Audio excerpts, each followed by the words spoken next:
Target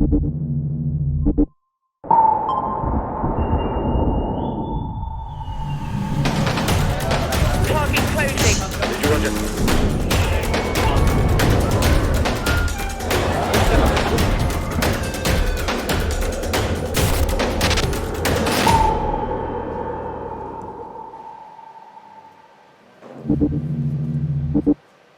Hello everybody and welcome to the show. My name is Becca Dudley. I am your host for today. So thank you to the Royal Navy for inviting me down. And we are very much live and direct in the studio. So big up to you wherever you are joining us from. We're going to have some fun, all right? So today is all about the Royal Navy Submarine Service. Now some of you may have already expressed some interest in joining, but this is your opportunity to really find out everything you need to know about the Silent Service and get those applications completed and ready to go. So we've got a load coming up in the show today. I'll be joined by Submariner Danny, who joined at 17 to hear about his experience. We'll also find out about training, travel, adventures opportunities, what it's like to be a woman on board. We'll also be hearing from Raj, who is a very, very experienced submariner, in a live Q&A. We'll be putting the questions that you want to know the answers to him directly.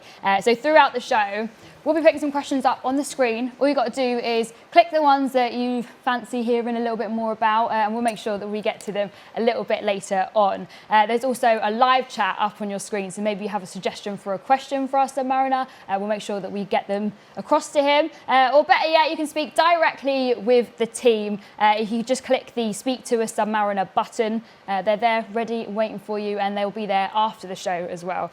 And then to round off everything, we're going to have a little bit of fun, and we're going to hear about the secret language of the Royal Navy, Jack Speak, and we'll be quizzing two submariners against each other head to head in a live quick fire round. So that's going to be a laugh. But first of all, I want to introduce Danny. All right, Danny, how you doing, man? I'm good, how are you? I'm very good, thank you. I'm interested to hear a little bit about your experience, because you've obviously joined when you were 17. That's young. Yeah, I joined from did 6 months in college and then joined the Navy instead. So what made you want to join the Navy? Well, I originally wanted to be in the police, and I was on a public services course, and I just knew it wasn't going to get me anywhere, and I knew it wasn't going to get me into the police either. I was just biding my time. And one of the instructors was ex-Navy. He retired from the Navy at 40 years of age with his pension and stuff, and then became a teacher. But he was just saying the experiences he had within the Navy, left with a few properties. Obviously, they're rented out. He's got his pension and his money on top. So far, I want a bit of that. Yeah, I like a bit of that and all. So, I mean, how hard was it joining at 17 and then being away from your family for so long? To be honest, I struggled a little bit only because I was suffering with, I had homesickness because I'd never been away, and at 17 years of age, you'd never spend 10 weeks away from home in that kind of environment, so you kind of had to grow up quite quick. And I was 17, but I was like a young 17 who was always laughing and joking, never took life too serious, and all of a sudden one day, I'm on my own in this big world with a load of men, and I thought it, but it's good. It does make a bit of a man out of you early on. Yeah, for sure. And I imagine like everyone's quite welcoming to the young bucks, right? Yeah, because everyone's got a bit of a part to play. Obviously, you've got the older lads that have got more life experience, but someone like me at 17, I was quite fit. Things when you're like doing squad runs and they're at the back, like getting tired, you get behind them and give them a bit of a boost. And then when it comes to your kit, they're always there inspecting you like it's your mum or your dad in the morning, making sure you're good.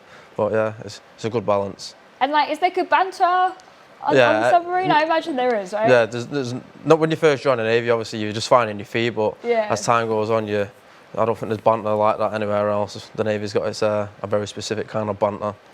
Okay, I'm sure we'll be hearing a little bit more about that later on. So what was training like for you initially? So to start off, it's 10 weeks basic training, and that's like where you go from being a civilian transforming into like a military personnel. And that's quite a big learning curve, not just like physically wise, but you kind of like, for me, I was only 17, so doing things for myself, it was like kit, everything had to be ironed a certain way, folded a certain way. You was in uniform during the day, then you had to hand wash it yourself, then have it dried, ironed, ready for in the morning. And for me at 17 years of age, just before that, having no responsibility in life, all of a sudden having all this, especially while worrying about everything like missing home, do I want to do this as a career, stuff like that. But then as the weeks go on, you just get into a routine and it just becomes like natural to you and it's second nature. And before you know it, everyone's just laughing and joking, and then time's just passing by, getting ready to pass out in front of your family. So the ironing skills are spot on now, are they? Yeah, apparently so, yeah. How would you rate my jumpsuit right now? Have I done an all right that's really job? nice, actually. Thanks so much. You put a lot of effort into it. So after you do that initial training that you just spoke about, what do you do then? You specialise in something, right? So everybody that joins the Navy as a rating starts off at Raleigh for the 10 weeks basic training, and then on completion of that, depending on what branch you are, you will go to your designated training establishment. So for me, as a weapons engineer, I went to HMS Collingwood. Now obviously you got weapons engineers, surface fleet, and then weapons engineers, submariners, but everybody does the generic weapons engineering course where you're just learning basic weapons engineering stuff, or just general basic engineering principles. And then on completion of that, I went off to Faslane to do my basic submarine qualification, the dry phase, which is 10 weeks of like Monday to Friday exam, and it's just classroom-based topics, and you're just learning about the submarine. And then once that's completed, you will then join your submarine and do your wet phase, which is a lot more intense. But at the end of it, you get your dolphins and the big bucks, I guess. So yeah, of course. So you don't actually have to know anything about submarines before you join. You kind of learn it all whilst you're training. Before I joined the Navy, I didn't even know we had submarines, to be honest. Everyone always says they had a yellow with windows, but that's the kind of knowledge I joined up at. I remember the first day I went down a submarine looking around, and I thought, there's never a chance I would remember any of this. There's valves, pipe work, there's machine, there's like firefighting equipment everywhere, and you just think, I would never understand how any of this works. And then as time goes on, it just becomes second nature. Like you know what you're doing. It just becomes yeah. All right, wicked. Well, guys, if you're watching at home and you see any questions coming up on your screen that you want to know the answers to, remember just to click on it, or you can speak directly with a team member if you have any burning questions. But right now, we're going to hear from Kieran and Alex about their training. So check this out. Diving stations, stand by to vertical surface. Push your heart, moving! That's a great call, remember some tape. Run!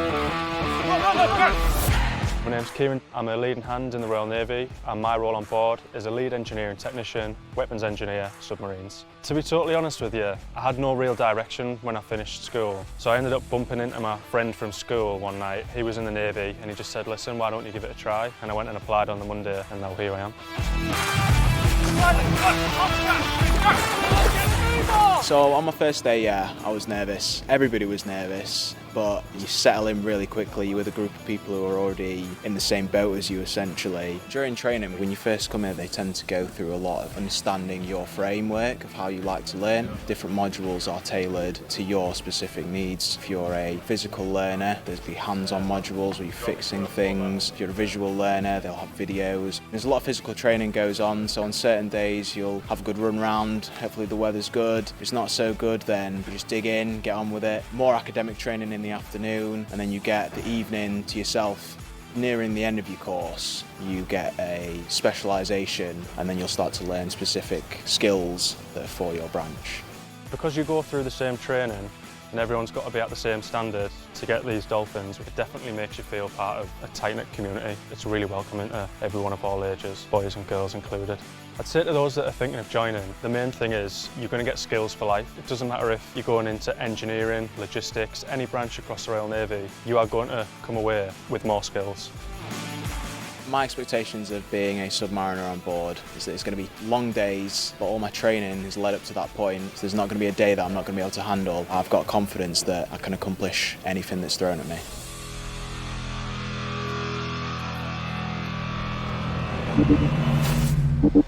Wow, training actually looks quite fun. Did you enjoy it? I didn't mind training, yeah, I enjoyed it. What was your favourite bit? I like the physical side of it, Yeah. you know, getting, because I joined near Christmas, so it was always raining and just getting muddy every day and jumping in rivers and stuff you wouldn't normally do in a 9-to-5 job, I guess. Each to their own. So listen, Danny, a big misconception is that the submarine service is just for men, but that's not actually the case, is it? No. Since 2010 I've been able to join. It's only been the past few years you've noticed a pick-up in females joining. But I think the more females that do join, there's going to be a bit more it's going to be a bit more attractive to other females, just simply because there's more of them. They'll feel a bit more comfortable, but they get treated no different on board anyway, and they have to go through the same training. And it's just like any other walk of life. There's men and women that do them jobs, so why should it be any different for us? Yeah, true. Well, we're going to hear from a woman who was on board a little bit later on, but I did want to hear about your lifestyle on the submarine. Like, how long are you actually under for? It goes from anywhere between 3 and 5 months at the moment, the patrols. But you got to justify by saying if you go for 5 months, you've got 5 months of pay packets to come back to.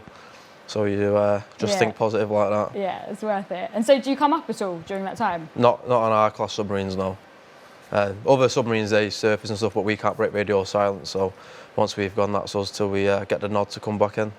All right. And what would you say, what does the average day look like? How long are you working for? Like, talk me through the schedule. Well, different departments and different branches, they do their own working routines, so the different shift patterns. So for me, I'm a weapons engineer and I'm in the strategic weapons system section, and we do 6 hours on, 12 hours off.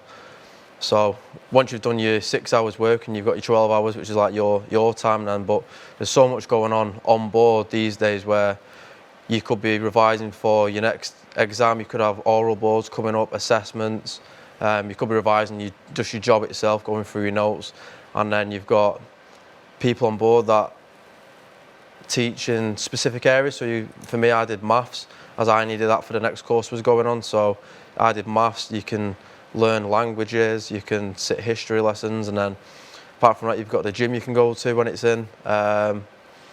You just watch films, really, TV series, stuff that you wouldn't normally watch at home or you wouldn't get a chance to watch. You can really get lost in a TV series and just forget where you are for a good few hours. Have a nice binge session. Yeah. Yeah. So what can you actually bring on board then? You can take laptops, there's like a set amount of things that you can bring with you? But yeah, you kind of judge it off your department and what allocated space you've got. So lads can either bring like, a lot of lads living like super noodles or loads of like chocolate bars and crisps and stuff, or then you get the gym lads that bring all like the protein powders down, and obviously just your basic, your laptop and iPads, that kind of thing, so you can watch it in your beds. And then when it comes to communicating with your family, how does that work? Because obviously there's no Wi-Fi down there. No, there's no Wi-Fi, so we can't respond to our families. However, we receive something called familygrams. I requested for the 2 a week, so it's 60 words, and it just kind of breaks your week up and it gives you something to look forward to. And you can get one from like your partner on like a Monday, then a Thursday could be like from your mum or your dad, or just alternate it, and it's a little bit better. Or you can just request like a big one once a week, like 120 words. But I think if you break it up, most lads just request for the 2 a week. Gives you something to look forward to twice that way. Yeah, hear from different people, that's quite nice. And then you obviously can't respond to those messages. No, you can't respond, but what a lot of the lads do, because it comes in like a sheet, they basically stick it in like an A4 piece of paper and then write their response underneath it, and it's meant to like your way of responding to family back at home, and then a lot of the lads give it back to the partners or the loved ones on completion of the duty, and they've got like a bit of a keepsake of what we was doing and stuff like that. Very sentimental, I like that. So obviously you're underwater, you don't actually know where you're going ever. So is that right? Like you're travelling around, but you don't actually know. Yeah, we're travelling around. So my section, we know where we are, because if we was to send our missiles, we'd have to guide them, or we'd have to tell them where they are before we launch them. So our section knows where we are. A couple of other sections on board know where we are, but the rest of the crew don't know. But I suppose it won't really matter, because you can't see any of it anyway. There's no windows or anything like that, so it don't really matter where we are because you can't see anything anyway, so no one's that bothered, to be honest. Yeah, a bit of mystery, why not? So what are your favourite parts then of being a submariner? What are like the highlights of the job? Well, the fact that you've been in the Royal Navy is quite good, but then to say you're a submariner, you're part of that elite club then, and it is an elite club not only for the financial side of it, but up until you get your dolphins, you don't realise what you've actually got to go through to get them. And then once you do get them, it is a sense of pride because of the process you go through and the amount of hours of revising and exams and assessments you go through. Once you do get them, you think, I have earned the extra money and I have earned the pride to put my dolphins on, which is why they make a big thing out of it. Like you do the total run at sea and catch the dolphins in your teeth. You get to put them on your uniform and everyone's like clapping and cheering for you. So it is a big achievement, so yeah. And also just like saying to people, like random people, they ask what you do. It's kind of cool just to be like, yeah. Yeah, if you're out with your friends and someone says, oh, what does everyone do for a living? When it gets to me, and everyone's like, oh, here we go. So what are some of the other highlights then? What else do you like about the job? Obviously, you've got the financial side of it, which is good, but rightly so. The money should be good for what you do. And then the other one, the last one for me, I think this is the biggest one, is the appreciation you have for things that you would never normally appreciate. So when I was at sea, I was missing things like getting in my car, driving to the shop, or just nipping around for a brew at your mum's house, or just nipping to the shops just to get... It's the little things that you'd never think you'd miss, but once you come back, and now throughout that coronavirus, I had a bit of time off, and not once was I sat at home thinking, God, on board, because it was just so nice to be at home doing nothing anyway. So I think that's it. Your outlook on life and your family orientation changes a little bit. Yeah, absolutely. Well, there are loads of benefits of being in the Navy, and also travel and adventure is a very big one. So have a look at this.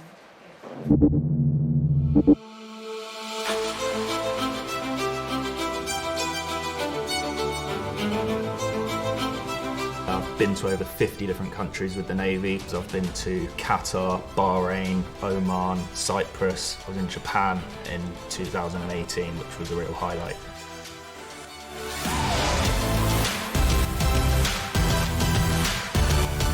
There's a huge amount of opportunity of travel, really. You can sign up for sports and adventure training as well. Skiing, mountain climbing, anything mountainy, all of it. I've had opportunities to ski in some wonderful resorts around the world. In January of 2019, I was able to partake in the Royal Navy Ski Champs in Tignes in France. It's one of those things that still blows my mind every day, that I'm in a job that allows me to get paid to do a passion I love.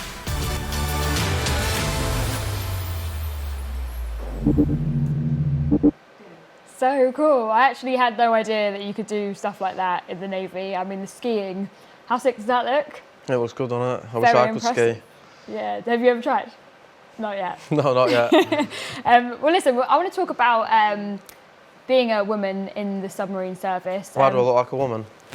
Do you, I mean, yeah, No, what's I'm your not a woman. experience as a woman? No, I think women on board, they've only been on like for the past few years, but once they're on, it's just like any other walk of life. You get women in all trades and in job professions. So for them to be on board a submarine, answer to your question, there's no difference really. Yeah, just treat the same other as than you eat everyone. less. Then also there's more strand.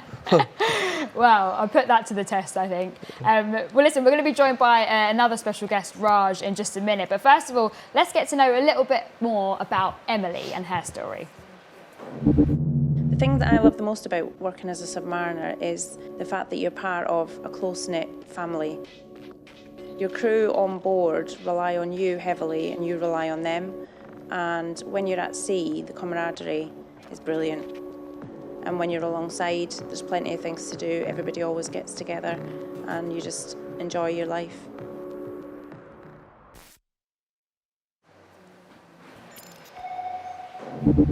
There we go. That was Emily. To be honest, I thought that tattoos weren't allowed in the Royal Navy for some reason, but you're covered. I mean, Emily was as well, Yeah, so that's not a thing. No, you've always been able to have tattoos in the Navy for quite a while, but recently a policy came out where the easiest way to understand it is that if you had a passport photo, you shouldn't be able to see any tattoos. So theoretically, you could have them underneath your ear, at the back of your neck. You can have them, a lot of people have them on the hands now, on the knuckles and stuff like that. So I don't. It's not, yeah. Yeah, society is changing, and so is the Navy. The Navy's moving with the times, so Yeah, nice. so why not? How many? You've got loads of tats. How many have you got? I've got a few, about 10. What's your favourite one? I like this tiger. No, it's unfinished, that one. Is it? Yeah, it's unfinished. When are you finishing it?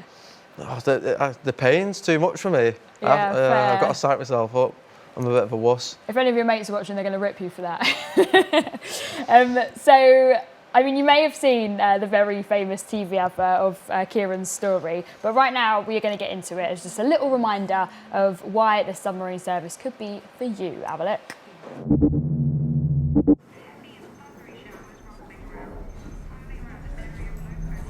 I started out in Teesside, but where I went next is classified.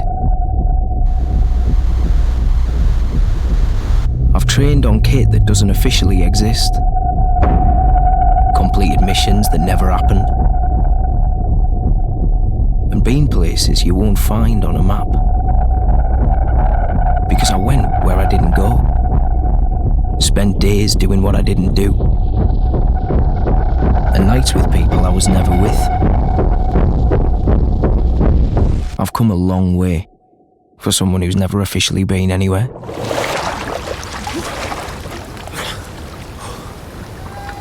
I was born in Teesside, but that's about as much as I can tell you.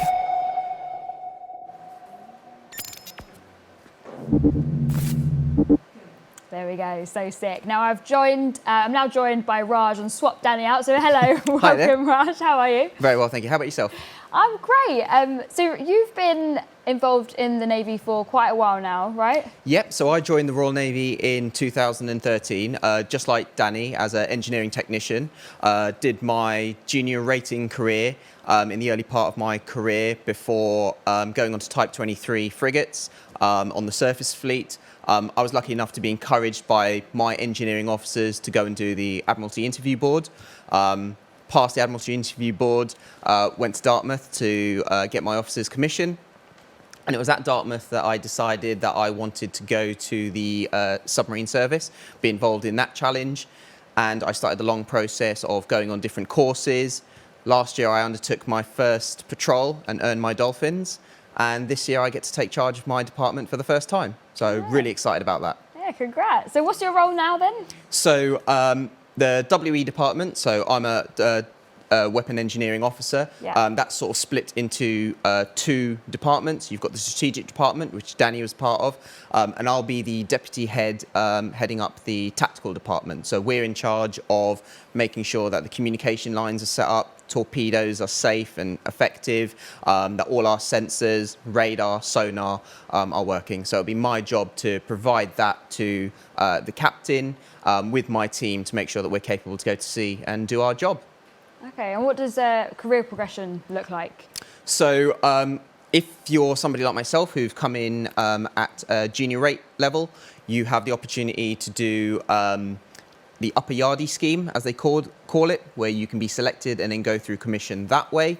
But there are loads of other pathways in. You can come direct entry from university. So if you've got an engineering degree, the Royal Navy and the Submarine Service would be really keen to have you in with all your expertise, all your knowledge. There are loads of opportunities for apprenticeships now as well. So if perhaps you didn't feel as though going to university and doing academic study was for you, the Royal Navy have got some really good apprenticeships available. Nice. And for anybody who is watching and umming and ahhing about completing their application, what advice would you give to those people? What would you say to them? I would say the three points I would say is, firstly, it doesn't really matter what part of society you're from, what background you've got. If you're determined and you've got the drive, you can offer something to the Royal Navy and the Submarine Service, and there's a place for you in both. Perhaps also as well, if you didn't do so well at school, you're not academically inclined, don't worry. It's a team effort to get you to the level, and everybody has to achieve BSQ, which is your basic submarine qualification. So when you join the boat, you'll go and do your BSQ, get to know all the systems on board, all the firefighting equipment, all the standard and emergency operating procedures. Then you present yourself to the board to prove that you know your stuff. And once you pass that, you get your dolphins, you're awarded your dolphins, and you're part of the club. So that's, everybody helps you get there. So perhaps if you don't think you're academically capable, you certainly can achieve it. And the final point I would say is, when I joined the Navy, I was worried about, being away or, how I would fit in. My family had their concerns as well. But the best thing I can say is, pick the phone up, speak to someone, go and speak to people who are already in the Navy, at the Armed Forces career offices, get as much information as you can, call the people that are on the telephones today, and you'll soon find out, like me, it's the best decision you ever made. Wow, very convincing. All right. So people have been sending in questions, clicking on questions they want to hear more about. So we're going to get into those now. Now, the first one that people were asking, we kind of already got into a little bit with Danny, but maybe you could offer your experience with it, talking to loved ones while you're away at sea. Yeah, so I have a family and a wife at home, so it's a one-way communication.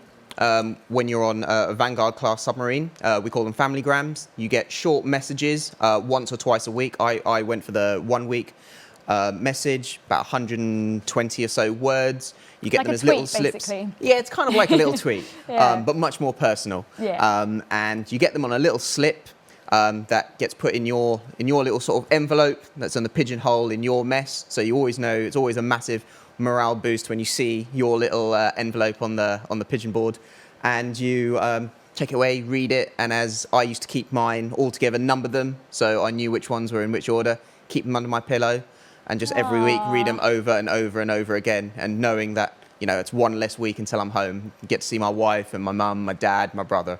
Yeah, nice. Okay. The next question that people at home are asking is, how long do you go away for? Okay, so if you're on a Vanguard class submarine, like myself and Danny, you can be away for periods of, you know, sort of 3 to 5 months. Those are periods where you are away, there's no communication. But if you're on a hunter-killer class, say like the Astute class or the Trafalgar class, you can be deployed for periods up to 9 months, but you'll go away for a couple of weeks on specific operations, come back into either base port or a foreign port, and then back out to do operations again. So there's much more opportunity for communication with family, but you could be away for significantly longer periods. Got you. The next question from the audience is, what qualifications can you gain? Okay, so for example, in my career so far, I've had the opportunity to gain leadership qualifications, so you can get those from City and Guilds. I've also had opportunities to get diplomas because of my engineering background and my progression. Later on in my career, I hope to be able to update my degree to become a full master's, which will support me for when I get to do much higher level sort of like management roles. So at every level, you know, all the way down from ET, all the way up to you know, sort of commander level, there's opportunities for people to gain qualifications. If perhaps you're away at sea and you want to spend a bit more time on a particular subject, get GCSEs or A-levels, we can work with you in the education centre to get you those qualifications. I know people who have done GCSEs at sea as well. So. Sick, very cool. So people want to know, what extra money will they get for being a qualified submariner? Okay, so once you've had the privilege of sort of earning your dolphins, you'll be pleased to know that you get a golden handshake of £5,000. And then the extra money that you get will be based on your branch trade. So whether you're an engineer or a warfare specialist, what role you do, and the rank that you achieve, and how many days you've accrued being away. So the more days you have, the more money you can earn over time. Okay, nice. Again, something that we've touched on already, but people wanted to know the answer. Yeah, please. Do I live on the submarine all the time? So when you're on patrol, Danny and, as Danny and I have been, you are on patrol from the day that you dive the submarine to the day that you surface the submarine. But when the boat is alongside, you'll work a watch scheme where certain members or critical members of the ship's company will be on board, providing sort of safe procedures, making sure that there's enough people to do firefighting if required, take care of the submarine, making sure maintenance is being done. But when you're alongside, no, you don't have to be down the submarine all the time. Okay. So somebody has written in and asked, if you're on the submarine for 3 to 5 months, then how much time do you get off to spend with your friends and family afterwards? Okay, so once you have done your patrol period and you come back alongside, submarine service in the Vanguard class system works on 2 rotational crews. So one crew will come back, hand over to the other crew. That crew will then go off to do the maintenance on the boat before taking it back out again. And the crew that have come back will have an opportunity to spend a bit of time at home immediately on their patrol weekend with their family. Then they'll come in for a short period of what we call admin week, where we'll do all those sort of things that we didn't get to do while we're away. So medicals, dentals, fitness tests, inoculations, all that sort of admin stuff. And then it's leave period. And hopefully you get yourself a nice long support crew period where you get to go and spend time with family and go on holiday. And as we build up to getting the boat back, we start building up to training routines as well. So you should get quite a long time alongside as well. Okay. And somebody has asked, what about international applicants? When can they apply? So international applicants, the latest information will be on either the website or if you call up today. Certain branches will be limited depending on where they're from, but we've had international applicants before and that work in the submarine service. But the latest information will be on the website. Okay, cool. Someone's asking, what are the rules in changing branches? Changing branches. So if you're looking to perhaps move section within, say, like the WE department, if you wanted to move between the tactical and the strategic, there is scope for that because you've done a similar pipeline. But because of what we do, for example, as engineers, we have a very long pipeline, training pipeline that takes us up to do our job. Switching to do, say, something like warfare or logistics might be a little difficult. But the policy about what can change, that'll be on the careers office will be able to tell you what the latest information on that is. Okay, nice one. Thank you so much, Raj. And if you do have any more questions for us, you can pop them in the chat box and somebody will get back to you. But right now, we're going to bring back Danny. Come, Danny, join us. So this is the part where we put you guys through the ultimate test in the Secret Navy code JackSpeak. So is it JackSpeak something that everybody in the Navy can... Oh, the officers use it all the time. Yeah, apparently so. No, yeah, it's just kind of like the slang language that all sailors know. It's a quick way to communicate with each other in secret. Okay, so I'm going to put you guys to the test and see who knows it best, basically. So I'm going to have a minute for each of you. I'm going to run through as many possible words as we can get, and whoever gets the most right is the winner. I'll let the officer win this one. If I lose, that's why. You can't back out right now. Yeah. You've got to give it your all. Any fighting talk for each other before we get into it? Who loses makes the wets. Sounds good to me. Okay, I like that. All right, should we start with you, Danny? All right, let's do this. Set the timer and go. What is civvies? Civilian people. Correct. What does the oggin mean? Like the sea water. That is right. If I said wet, what would I be talking about? Wet is a brew, cup of tea or coffee. It is indeed. What would it mean to visit a foreign port? To visit you're just doing a run ashore, basically. That is correct. Okay, I like it. What's the bimble? Bimble. Well, like a slow walk, like a stroll. Yep, all right, you're doing very well. What's another word for a Royal Marine? Bootneck. Yep, that is right. What does it mean to dig out? Like work hard. Something these never do. Yeah, it's something you don't get to do. Okay, what's a drip? A what? Drip? Drip. Oh, like someone that moans all the time. These guys do it. Yeah, we do a lot of dripping. Okay, what's the definition of a goffer? A goffer, like a can of Coke, can of pop. Yeah, okay, and final one, what does heads mean? Heads, toilets, bathrooms. Jeez, good effort. Wait, so you didn't get any wrong there, did you? Wow. Set a good standard. Doing it for the ratings. Okay, definitely put in the effort there. Well, pressure's on now. Raj, do you think you can do any better? Of course. All right, let's do this. We'll Put the be timer watching. on, please, and go. What's BZ? Like, well done. Correct. What is the word for boots? Like your bats, steaming bats. Yep, that's right. What's adrift? Something these guys are all the time, late. Hey. Stitched, what does that mean? Stitched. Oh, when you've been told to do something you don't want to do. Okay, what's the word for a story or a tale? Like a dit. Oh, Yeah. he's good, he's good. Okay, how about bite? A bite. Oh, when someone tries to convince you of something, but it's like not true. Is that right? Yeah, that is right. I mean, it's to catch someone out. Yeah, I'll that's take that. better. I'll take that. What does flapping mean? What I'm doing now is to panic. Panicking, yeah. And what about hanging around aimlessly? What's the word for that? What you put on your feet? Loafers. You got 10 Oh, seconds, loafers. Raj. Loafers. Yeah, Loafers. I need help there. It's loafing, so you get half okay. a vote for We'll that. have loafing. And finally, make and mend. What does that mean? It's like an afternoon off. All right, Yeah, see? okay. So officers always need support of their ratings. That was a very good effort. I mean, what, you got half a question wrong there? So I think Yeah. I'd take the win on that. Yeah, I think All the right. win has to go I'll to the have a- rating. I'll The have a win co- I'll have goes a to copy white Danny. one. Congratulations, Danny! Woo! Great effort, guys. Well, listen, thanks so much for joining and sharing your stories. No problem.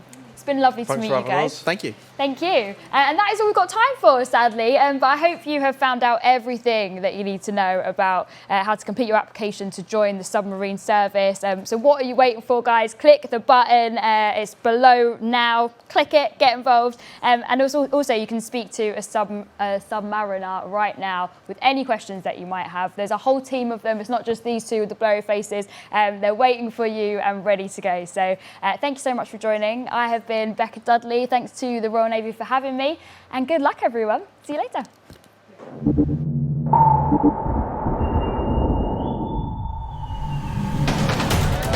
Target closing.